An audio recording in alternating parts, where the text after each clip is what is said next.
తాకట్లో ఉన్న మీ బంగారాన్ని విడిపించి ఆ రోజు ఆన్లైన్ రేటుకి కొంటాం. Sharma gold company.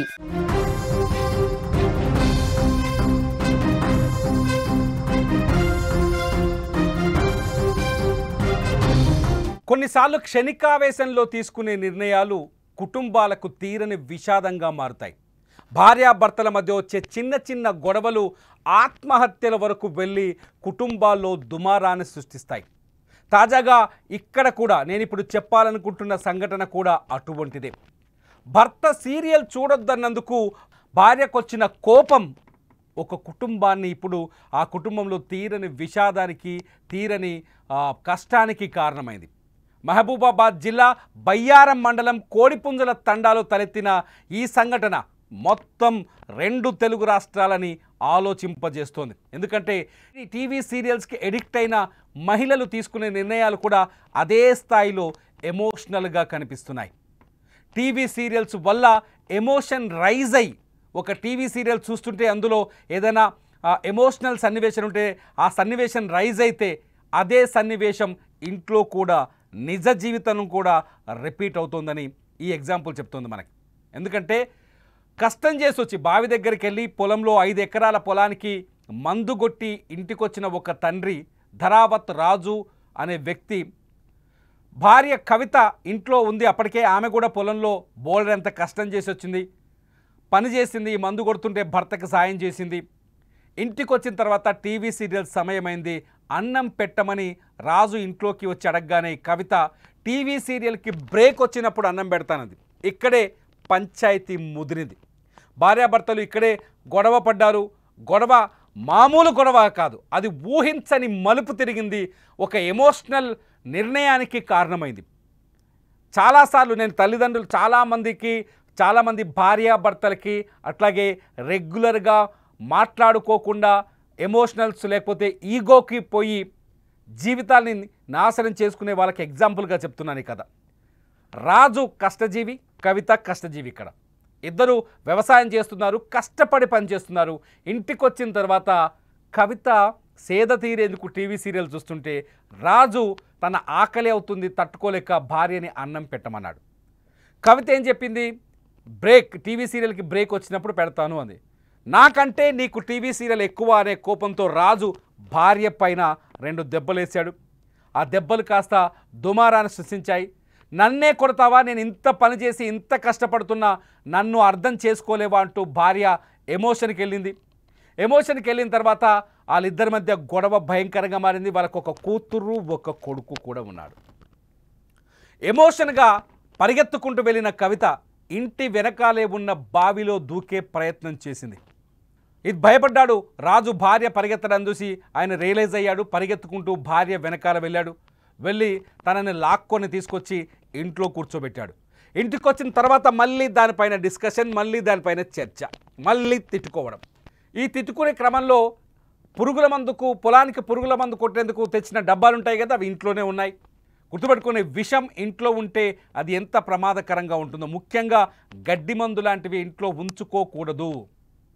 ఒక డాక్టర్ నాతో మాట్లాడుతూ చెప్పారు, ఒకసారి గడ్డి మందు తాగితే అటువంటి పేషెంట్ని కాపాడడం చాలా కష్టమని. భూమి మీద నూకలుంటే తప్ప బతకలేరని. ఇక్కడ జరిగిన ప్రమాదం ఏంటో తెలుసా, తను ఉరిపెట్టుకునే ప్రయత్నం చేసింది. భర్త అడ్డుకోవడంతో పురుగుల మందు డబ్బా తీసుకుంది. ఇంట్లో ఉంది కదా, ఆ పురుగుల మందు డబ్బా తీసుకొని ఓ మూత తను తాగేసింది. ఇంకో మూత తీసి ఓపెన్ చేసిన మూత డబ్బా తీసి కింద పాపం చిన్న పిల్లాడు పోరాడు కొడుకు ఇచ్చేసింది. వాడు గడగడ 2-3 గుటకలు వేసేసాడు. వాడు అపస్మారక స్థితిలోకి వెళ్ళాడు. భార్య వామిటింగ్ చేసుకొని బయటపడింది. కట్ చేస్తే లైఫ్ అంతా ఇప్పుడు ఆసుపత్రి దగ్గర ఉంది. ఒక్కసారి ఆ భార్య ఏడుపు వినండి, మీకు అర్థమవుతుంది. రాత్రి నాకు మా ఆయనకు గొడవ అయింది సార్. ఇప్పుడు నుంచి కాదు, 4 రోజుల కింద నుంచే గొడవ ఉంది. మేము మాట్లాడుకుంటలేము. నేను ఆ పొలానికి ముందు కొట్టి వచ్చిన తర్వాత ఆయన పంచాయతీ కానీ కట్టేతోటి కొడితే నేను బావిలో పడి చూస్తా అని నేను బావి కడిగి ఊరుకుతే నా జుట్టు పట్టుకొని ఇంట్లో కూర్చుకొచ్చిండు. గుడ్కొస్తే ఆడవాళ్ళందరూ ఉంటే ఆడవాళ్ళందరికీ గీతనిచ్చి అందరినీ బయట ఎలా కొట్టిండు. ఇంట్లో నుంచి ఎలా కొడితే నేను సబ్జా మీద మందు ఒకటి తీసుకుని నేను కుర్చీ మీద ఉంటే నేను తాగుతా అంటే ఒక ముద్ద తీస్తా అంటే వద్దు మమ్మీ అని నా కొడుకు నాకు కుర్చీ మీద నుంచి నేటేసిండు. నేటేస్తే నేటేయగానే నేను ఒక బుక్క నోట్లో వేసుకొని నా చేతుల నుంచి ఇట్లా కూర్చుకొని 2-3 బుక్కలు తాగిండు సార్. కవిత కొడుకు ఇప్పుడు 3-4 బుక్కలు గుట్టకలు వేశాడు ఆ మందు. ఆ విషయాన్ని ప్రస్తుతం కవిత కొడుకు ఆసుపత్రిలో చేరాడు. ఆ కుర్రాడు ప్రాణాలతో పోరాటం చేస్తున్నాడు. తల్లిదండ్రి మధ్య తలెత్తిన చిన్న వివాదం, మాటలతోనో సంయమనంతోనో సర్దుకుపోయే చిన్న వివాదంతో ఇప్పుడు వాళ్ళ బంగారం లాంటి కొడుకు అపస్మారక స్థితిలో ఉన్నాడు. భగవంతుణ్ణి ప్రార్థిద్దాం ఆ కుర్రాడు ప్రాణాలతో బయటపడాలని. నిజంగా చెప్పాలంటే ఆ కుర్రాడు ఇప్పుడు మహబూబాబాద్లోని ఒక ఆసుపత్రిలో ప్రాణాలతో పోరాటం చేస్తున్నాడు. అతని పరిస్థితి చూసి కుటుంబం అంతా ఆసుపత్రి ముందే కూర్చొని రోధిస్తోంది, ఈ తల్లి తండ్రితో సహా.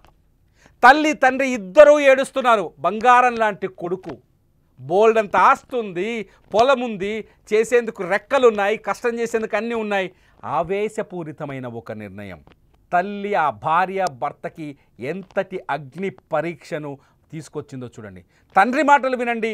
ఆ కొడుకు మీద తండ్రికి ఎంత ప్రేమ ఉందో మీకే అర్థమవుతుంది.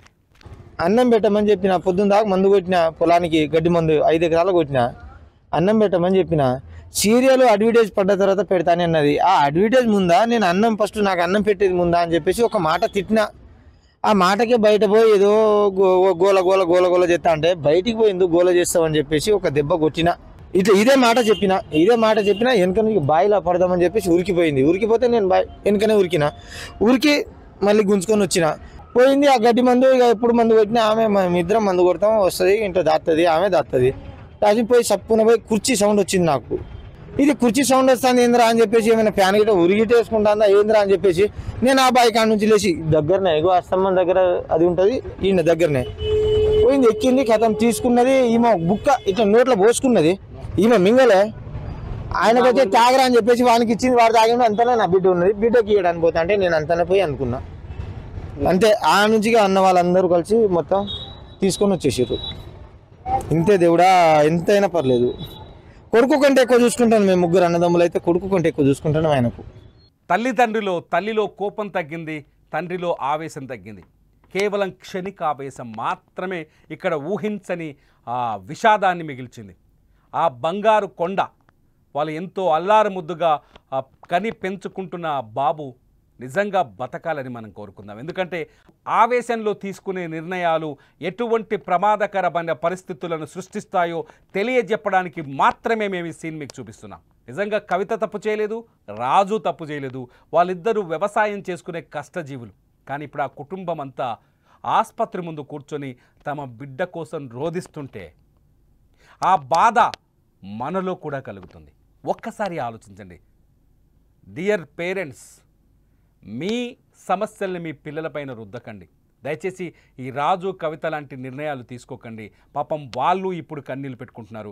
అందరం ప్రార్థిద్దాం ఆ బాలుడు ప్రాణాలతో దిగ్విజయంగా ప్రాణాలతో బయటపడాలని, ఆ బాలుడితో మళ్ళీ ఆ కుటుంబంలో ఆనందాలు నిండాలని. మీరేమనుకుంటున్నారో మీ విషెస్ కూడా ఖచ్చితంగా ఆ బాలుడికి అందాలి. ఈ వీడియో కింద కామెంట్ చేయండి.